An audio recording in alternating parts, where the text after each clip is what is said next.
Bueno, egun ondan hori, 9:30 paseute izan da, ekaineko kulturatzeko artezkaritza batzordeari hasiera emango dutzagu. Lehenengo puntuen aurreko batzorde bileraren aktaren onarpena daukagu. Espadeko gu ezer, hau batez onartutzat emango genduke. Hau batez, eta aurrengo puntu izango litzateke presidente Andrearen informazioa.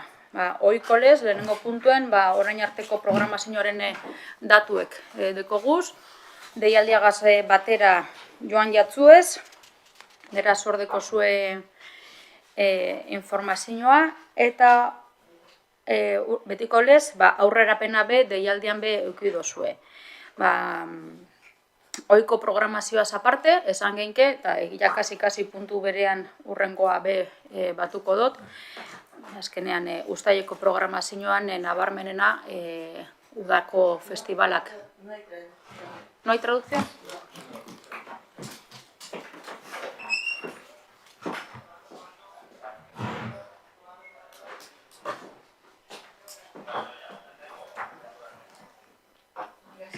Ahora ya sí.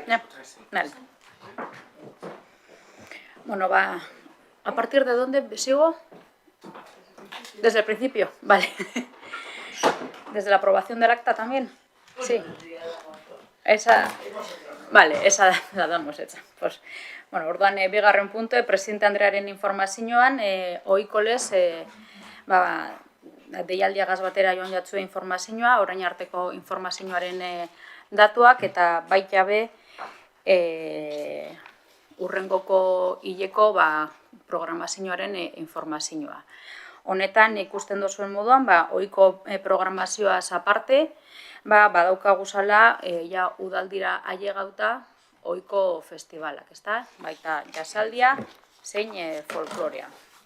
Jasaldia, ikusten duzuen moduen, aurten uztailaren 3-tik 7 izango da, eta nazioarteko estenako izen esangurasenak eukiko doguz, esaterako Stacey Kent, Iromi, James Cartel, Bill Frisell, Kurt Rosenwinkel, eta horrek izango dire izen handiak eta kontzertuak gabeko 9etan izango dire musika barren.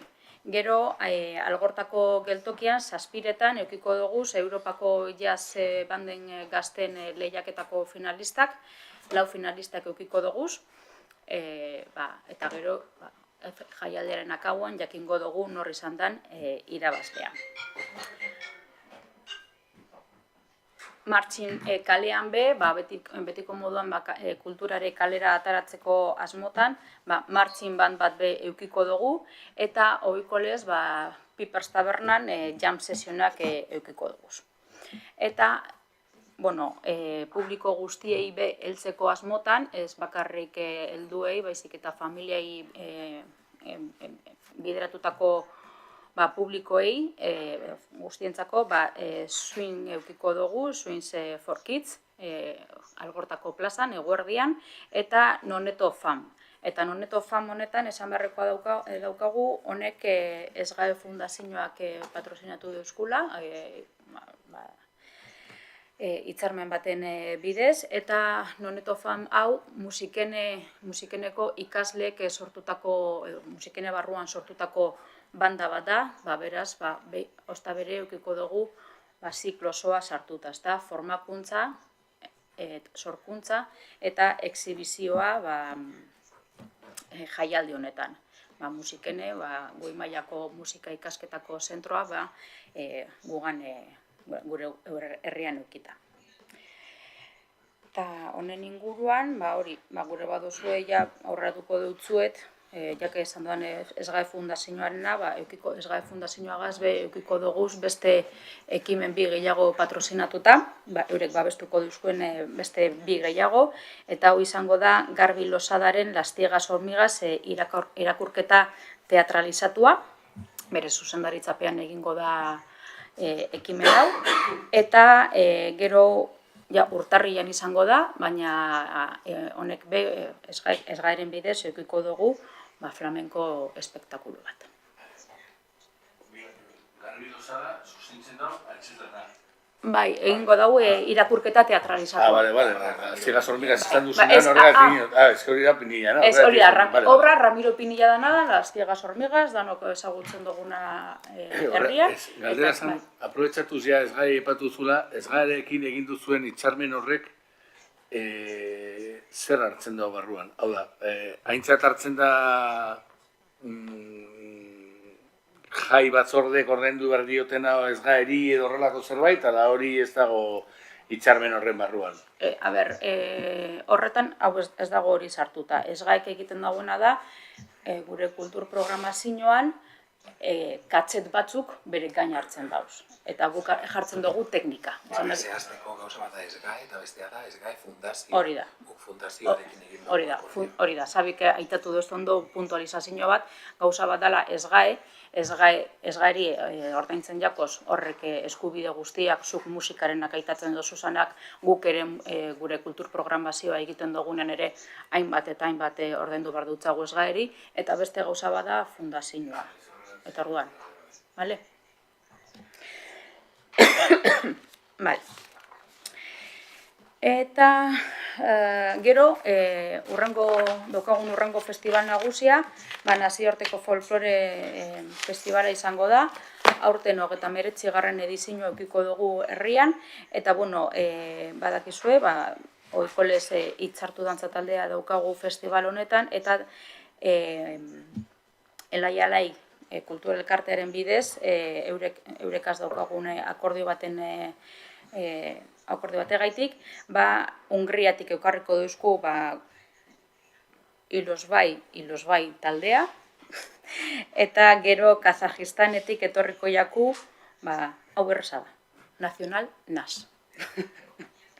Eta orduan, honek eukiko dugu ja, ustailaren 19 eta 21 musike barri. Eta informazio puntuan ez dekot ezer gehiago esateko. Webgunea, parkatu. Azkena izango litzateke, ikusiko zenduen webgunea martxan daukagula, eta espero dugu lagungarria izatea erabiltzaile guztientzako, eta gauzak argi eta errezagoa. Eta jentak disfrutatu alizatea. Informazioan ez dekogu ezer gehiago ja, eta orduan galdezketara pasatuko gineateke, idatziz ez daukat ezebez, baina bai geratu zen zintzilik akabukoan EH Bilduk egine bazan galdera batzuk artezkariaren txostenaren inguruan. Batzuk han bertan azaldu ahal izan genduzan, erantzun ahal izan genduzan, hori flagarena, txekarena, eta gero beste batzuk geratu ziren erantzun barik, momentu horretan ez gaunkarako informazioa eskura. Eta euretariko bat zen gizarte laguntzaren berezien arira, horre esaten dozkuna da, diru laguntza honek emoteko, behar dela faktura eta medikoaren txostena. Baina badago ze txosten mota batzuk, produktu batzuen, zerbitzu batzuen txostena, optika, dentista eta holangoak ez da bezala egiten, medikoak ez da bez egiten. Baina, artezkariak esan deuzku guztiz beharrezkoa dela. Orduan hori ekiditzeko, guztabere ekiditzeko, zirkular bat behaldu dugu be kulturretzean, esatez, lortu beharko direla txosten honek, diru laguntza honek. Hori da. Orduan, behaldu dutzagu zirkular bat, esan ez, txosten horrek behar izango direla. Normalean, espezialista motak izaten dira, kasu honetan, optikak, dentistak eta holangoak.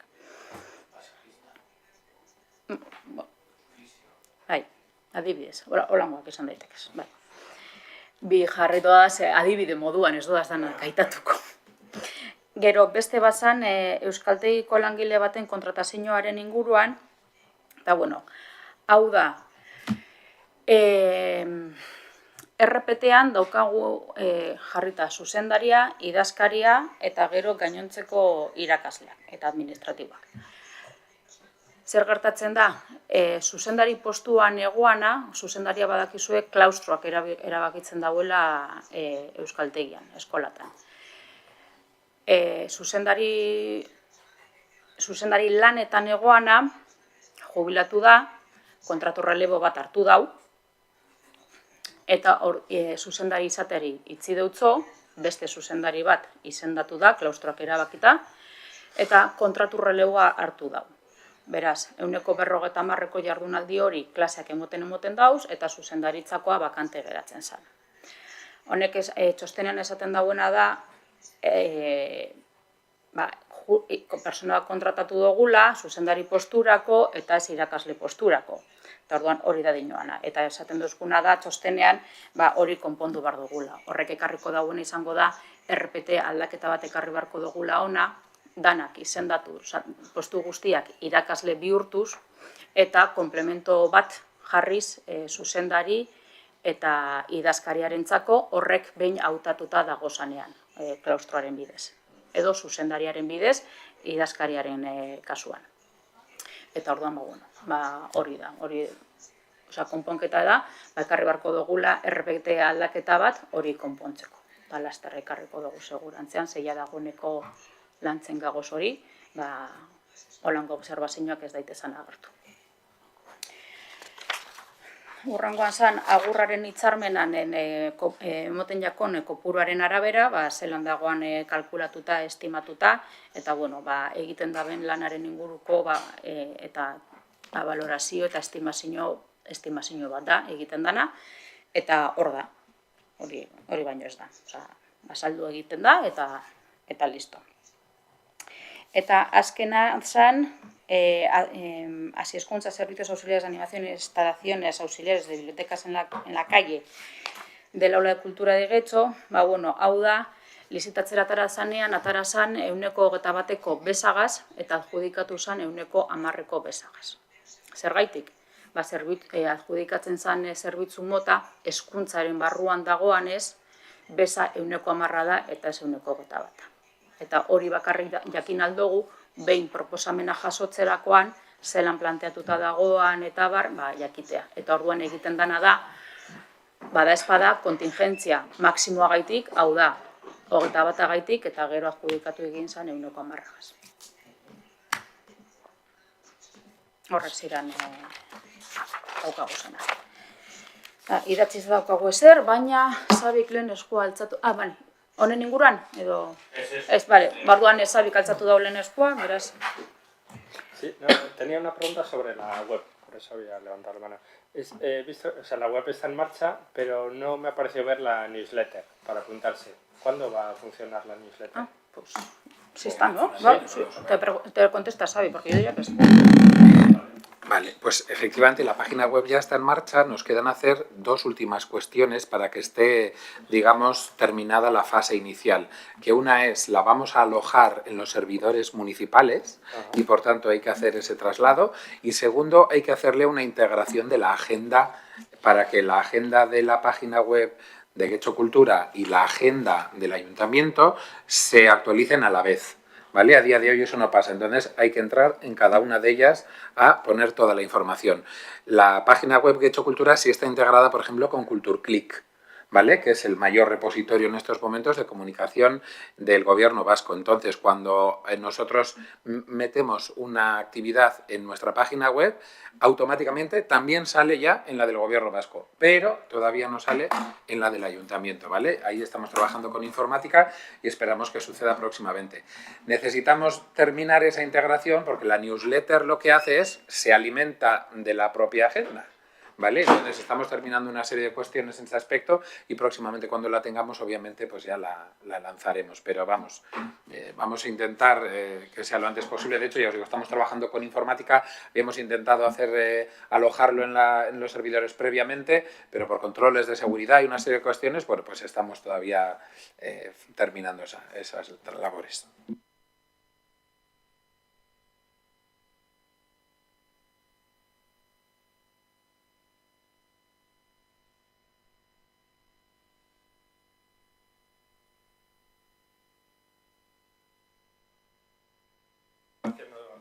Las propias bases indican que la resolución se debe realizar en un plazo de 3 meses, ¿vale? Es cierto que la ley contempla la posibilidad, por si acaso lo anuncio ya, porque lo hemos comentado en alguna otra convocatoria, dada la normativa de ordenanza, la ordenanza de subvenciones y el procedimiento que hay que hacer ahora, que lo alarga, ¿vale? Porque hay que pasar un órgano más, pues efectivamente, si nos viésemos en la tesitura de que hace falta más tiempo, pues habrá que alargar el proceso.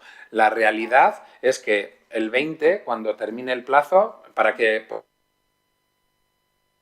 ¿Vale? Cuando el 20 termina el plazo, aún así hay que esperar aproximadamente unos 5 días, porque puede haber solicitudes que lleguen desde otras instituciones que mediante el sistema SIR no vengan inmediatamente, ¿vale? Que ellos la hayan recibido, que haya alguien que en el Ayuntamiento de Albacete haya registrado una propuesta que a través del servicio de interoperabilidad nos llegue, pero no nos llegan inmediatamente porque todavía el sistema cada X tiempo es cuando manda eso y cada X tiempo nosotros lo revisamos. Por tanto, vamos a decir que la semana que viene cerraremos oficialmente en términos administrativos la convocatoria.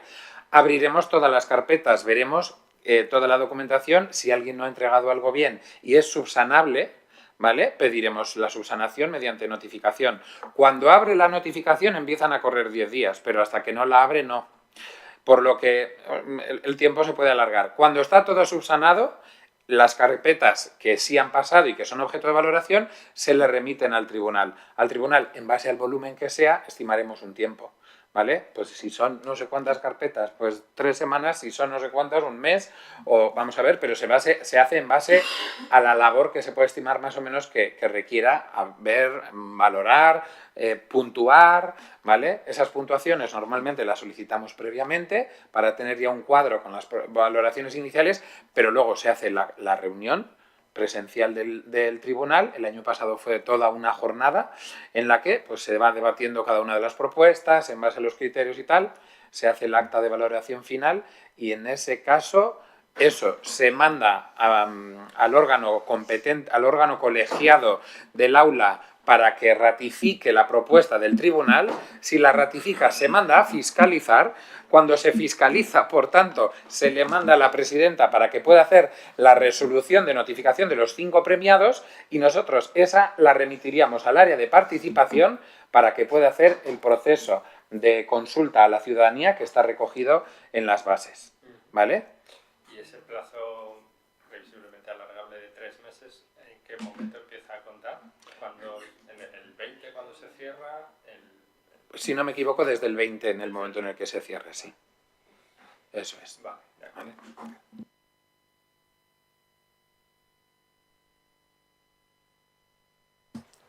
Bueno, hau da eskari bat galdera da baino gehiago. Jakin badakigulako kulturetxeak ez duela kudeatzen RKeko kafetegiaren kontratua, baina argi dago RKeko kafetegia, RKen bertan dagoela, kultur eraikin batean dagoela, eta ez hori bakarrik, kultur eraikin horretan ere badago euskaltegia. Beraien orain luzatuko zaio kontratua 4 urtetarako, eta guk eskatu nahi duguna da bermatzea baldintzetan ezartzen dana betetzen dela. Baldintzetan, 6. puntuan langilei berez esaten zaiena, esaten dau baldintza linguistiko berberetan ematen dela bermatzeko. Getxoko udalean eskatzen diren baldintza linguistiko berberetan ematen dela bermatzeko. Izan ere, Erromo Kulturretxea Arestian aipatutako xedea lortzeko ezinbesteko tresna bat da. Eta euskara modu normalizatuan eta egunerokoan erabiltzeko baldintzak betetzen dituen espazio bat izan behar du. RKeko Kulturretxeko langileek ez dakite euskaraz, zaila da euskaraz aritzea kafetegi horretan, askotan kartelak erdera utzean egoten dira, orduan, eskaria da kulturretxetik ere, ez dakit ondarea edo ez dakit zehazki zein edo edifizios municipales zein den, bueno, ondarekoa hor dago ere zenita, zein den dagokion arloari, baina baina arloari kulturretxeak esatea ere kontratuaren atal hori bermatu egin behar dela. Eman egin behar dela. Ostala, logikoa, udal eraikin batean dagoena, kultur eraikin batean dagoena, euskaltegi eraikin batean daukana, kafe bat hartzera joan eta erdera saritu behar izatea, bertan dozenak kafe esne pel bat mesedez ez duelako ulertzen. Maila horretara, esan nahi, no se trata de discusiones filosóficas. Orduan, hori bermada dira, mesedez. Hori da eskari bat, eta zentzu horretan kulturretxeak bere alegin guztiak egin ditzala, hori bermada dira, zazen binean, bere lan eremuko eremu batean dagoelako, beste egiz. Vale, badoz jasota, begiratuko dugu, nik egia esan, hor hainbatetan eskatu dudazala kafesneak, evidentemente, zuk esan dozu moduan, konversazio filosofiko bat egiteko moduan ez, baina kafesnea ulertu deustie eta mon deustie. Baina, bueno. Sí, por supuesto. Por lo que me toca, tomo nota, ¿vale? Acércate al micro. Que digo que por lo que me toca de patrimonio, que tomo nota y miraremos, ¿vale? Vale. Orduan, ez badago besterik, amaitutzat emango dugu gaurko batzordea. Eskerrik asko, Aderto.